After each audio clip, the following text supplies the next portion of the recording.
আসসালামু আলাইকুম। WhatsApp guys, সবাই কেমন আছেন? আশা করি ভালো আছেন। আমিও ভালো আছি।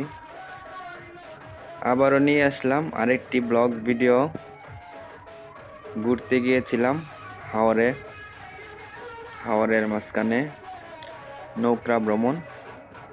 নৌকায় চড়ে খুব মজা করলাম, আর হাওরের মাঝখানে কিছু ভিডিও করলাম আমার দর্শকদেরকে দেখানোর জন্য, আমার যারা ফ্রেন্ড বন্ধুগুলো আছে তাদেরকে দেখানোর জন্য ভিডিওটা করলাম। সবাই ভিডিওটা দেখুন, মজা পাইবেন। হাওরের ভিডিও, হাওরের সৌন্দর্য দেখেন। হাওরের মাঝে হাঁসের বাচ্চাগুলা দেখেন, কত সুন্দর সুন্দর না অনেক?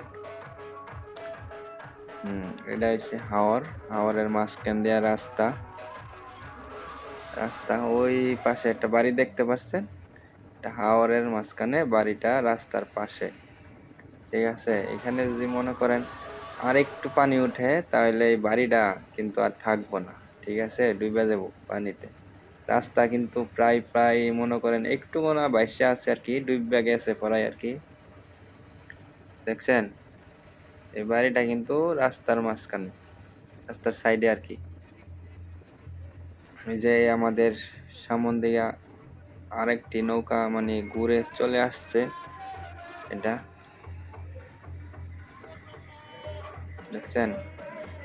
মানে অনেক দর্শক আসে হাওরে ঘুরতে। এটা মনে করেন হাওরটা পড়ছে আপনার মিঠাময় অষ্টগ্রাম যাওয়ার পথে, আরো আগেই। এটা হাওর অনেক বড়। সবাই আসবেন, মাঝে মাঝে ঘুরলে মনটা ভালো লাগে, আপনাদের মনটাও ভালো লাগবে। ঠিক আছে, সবাই আসেন।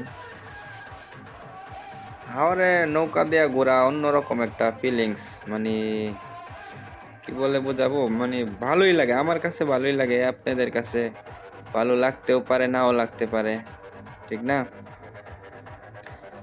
মনে করেন যদি আসেন তাহলে বুঝতে পারবেন হাওরের পানি মানে এই মাথা থেকে ওই মাথা অনেক দূর। যদি একবার মনে করেন নৌকা যদি কোনো কারণবশত যদি তলায় যায়, তাহলে মনে করেন যারা নৌকার মধ্যে আছে আর কি, তারা মনে করেন ওই পারে যাইতে মানে পারে যাইতে অনেক কষ্ট হইব।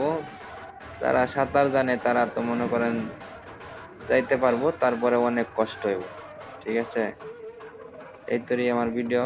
যদি ভালো লাগে তা দেখেন।